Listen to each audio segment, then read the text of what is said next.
বন্ধুরা, গল্পটা শুরু হচ্ছে 2050 সাল নাগাদ। পৃথিবী তখন সম্পূর্ণ বদলে গেছে। শহরগুলো উড়ন্ত গাড়িতে ছেয়ে গেছে। কৃত্রিম বুদ্ধিমত্তাকে কাজে লাগিয়ে মানুষ অনেক উন্নত হয়ে গেছে।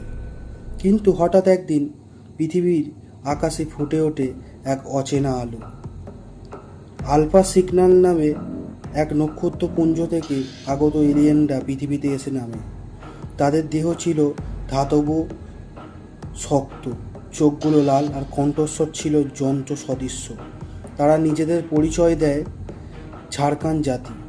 তাদের উদ্দেশ্য ছিল স্পষ্ট: মানব জাতিকে দাস বানিয়ে পৃথিবী দখল করা।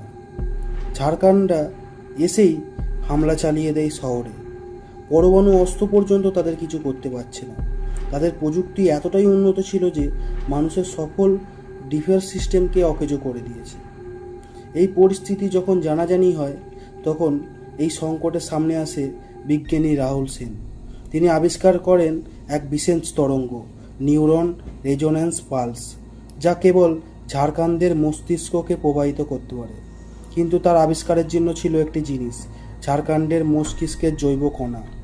তিনি তড়িঘড়ি ভারতের স্পেশাল ফোর্স অগ্নি-7কে দায়িত্ব দেন এবং তিনি একজন ছোট ঝাড়খান্ড এলিয়েনকে ধরে আনেন এবং তাদের কাজ ছিল একটা ঝাড়খান্ড সৈন্যকে জীবিত ধরে আনা। তারা পরবর্তীকালে সেই কাজে সফলও হয় এবং এলিয়েনরা পরাজিত হয় এবং পুরো মানবজাতি আবার বিপদগ্রস্ত থেকে মুক্তি পায়। বন্ধুরা, তোমাদের এই গল্পটা কেমন লেগেছে কমেন্টে জানিও।